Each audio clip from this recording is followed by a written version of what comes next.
और चलिए आगे बढ़ते हुए अब बात एमपी की कर लेते हैं। मध्य प्रदेश के श्योपुर जिले में प्रशासन ने बड़ा एक्शन लिया है। वहां जांच के दौरान पाया गया कि वहां 56 मदरसे ऐसे थे जो सरकार से बच्चों को शिक्षा देने के नाम पर अनुदान तो वसूल रहे थे, लेकिन वहां मौजूद मौलवियों का पढ़ाई से कोई लेना देना ही नहीं था। लिहाजा सच्चाई सामने आने के बाद सरकार ने सभी 56 मदरसों की मान्यता खत्म कर दी है, जिसके बाद कुछ लोगों के पेट में मरोड़ उठना भी शुरू हो गया है। क्या है पूरी सच्चाई, रिपोर्ट देखिए।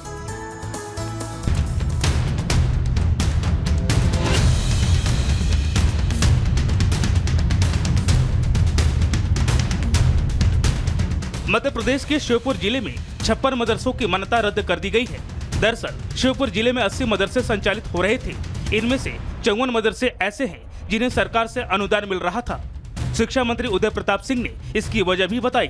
श्योपुर का एक विषय निकल के आया कि यहाँ पर मदरसा बोर्ड है, स्कूल है लेकिन संचालित नहीं है, तो हमने उनके जो है विभाग ने उनको जो एड मिलती थी बंद करने का काम किया, और एड बंद करने के बाद में भी वो उनका संचालन दोबारा शुरू नहीं हुआ।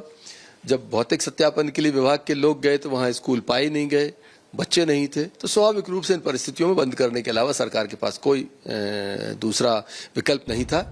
श्योपुर में कुल 80 मदरसे चल रहे थे, जिनमें से 50 मदरसे तो ऐसे थे जो केवल कागजों पर चल रहे थे और राज्य सरकार से अनुदान ले रहे थे। जिन मदरसों की मान्यता खत्म की गई है, उनमें पढ़ने वाले बच्चों को दूसरे स्कूलों में भर्ती कराया जाएगा। हालांकि जिला शिक्षा अधिकारी का कहना है कि जो मदरसे संचालित नहीं थे, उन पर जाँच के बाद कार्रवाई की गयी।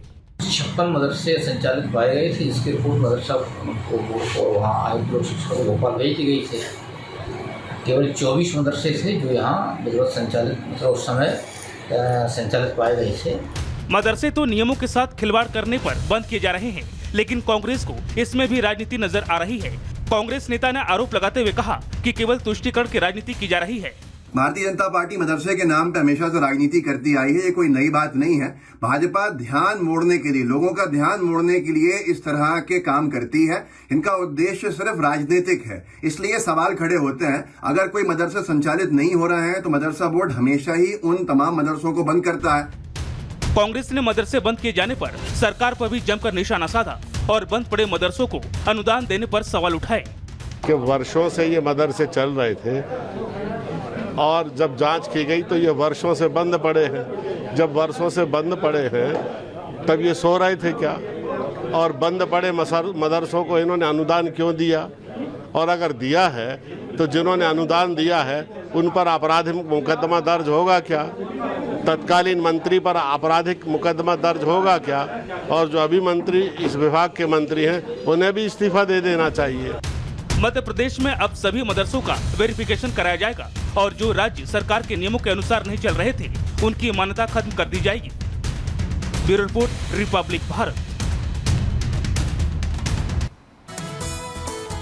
देखिए, मध्य प्रदेश से जो खबर सामने आई है वो हैरान करती है। जहां अनुदान तो लिए जाते थे वर्षों से, लेकिन जो मदरसे थे वो कई सालों से बंद पड़े थे। तो देखिए, मध्य प्रदेश में जांच के रडार में अब कई मदरसे आ चुके हैं। श्योपुर की बात करें तो यहाँ पर 56 मदरसे जो जांच के बाद बंद मिले।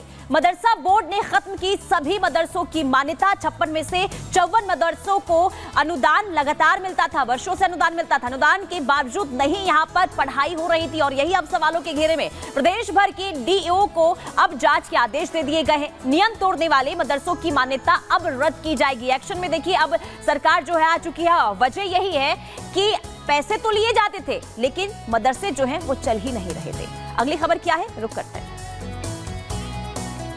और चलिए आगे बढ़ते हुए अब बात उत्तर प्रदेश के रायबरेली की कर लेते हैं। रायबरेली में जन्म प्रमाण पत्र का जो मामला है वो अब तूल पकड़ता जा रहा है और इसे लेकर एमएलए ने कई खुलासे किए और सनसनीखेज आरोप भी लगाए हैं। विधायक महोदय की माने तो इस पूरे खेल के पीछे सियासत भी है और वोटों का गणित भी है, जिससे इसकी जड़ें और गहरी हो जाती हैं। लेकिन क्या कुछ आरोप लगाए हैं एमएलए ने, देखिए रिपोर्ट।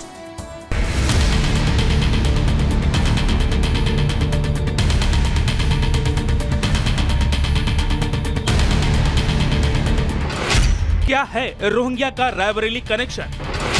क्या रायबरेली में किसी बड़ी साजिश की तैयारी थी? रायबरेली में क्यों बनवाए गए हजारों फर्जी प्रमाण पत्र? क्या सर्टिफिकेट रैकेट की फंडिंग में ISI का हाथ है? ये वो सवाल हैं जिनका जवाब यूपी की जांच एजेंसी ढूंढ रही है। लेकिन रायबरेली में जन्म प्रमाण पत्र को लेकर जो सनसनीखेज खुलासा हुआ वो न सिर्फ चौंकाने वाला है बल्कि यूपी के साथ साथ देश की सुरक्षा को लेकर भी बड़ा खतरा है।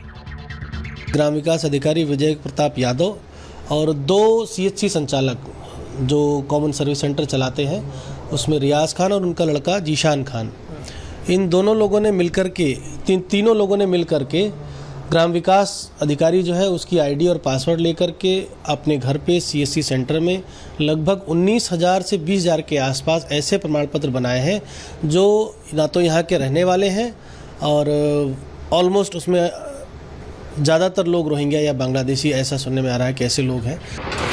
रायबरेली के कई गांवों में सरकारी कर्मचारियों की मिली भगत से फर्जी प्रमाण पत्र जारी करने का बड़ा खेल चल रहा है। हैरानी की बात है कि हजारों की संख्या में ऐसे लोगों का प्रमाण पत्र जारी किया गया जिनका इन गांव से कोई लेना देना नहीं है।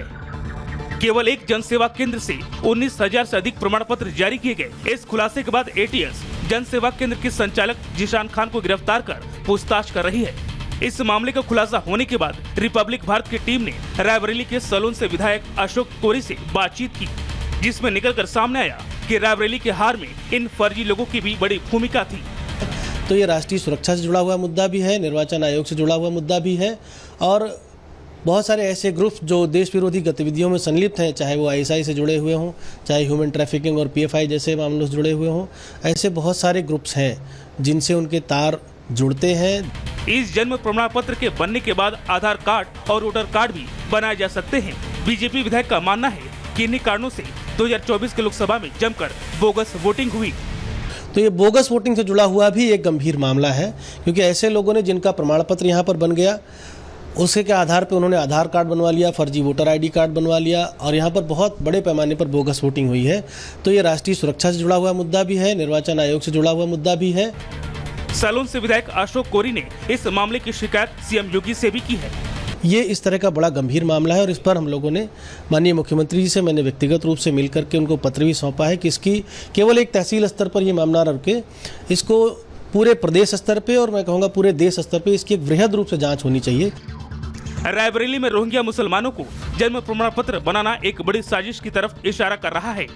देखने वाली बात होगी कि जांच के बाद इन पर क्या कार्रवाई होती है। Bureau report, Republic Bharat.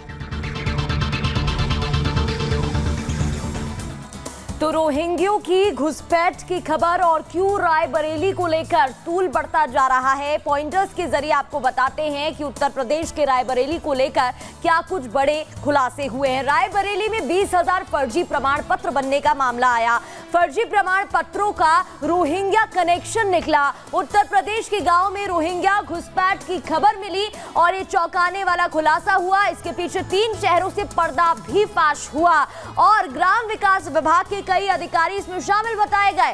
नकली प्रमाण के जरिए करोड़ों का खेल चल रहा था। 19,000 नकली प्रमाण पत्र बने। लोगों का दावा कि 40,000 फर्जी प्रमाण पत्र। देखिए, शुरुआत में 19 की खबर, फिर पता चला जब कुल मिलाकर 40 प्रमाण पत्र बने थे। उत्तर प्रदेश ATS के रडार प्रदेश के कई अफसर पर आया। पैसों के लिए गद्दारी कर रहे थे अफसर। ये चौंकाने वाले खुलासे हुए। पैसों के लिए अफसर भी इसमें शामिल बताए जा रहे थे और वो भी कहीं ना कहीं इसका हिस्सा थे। आगे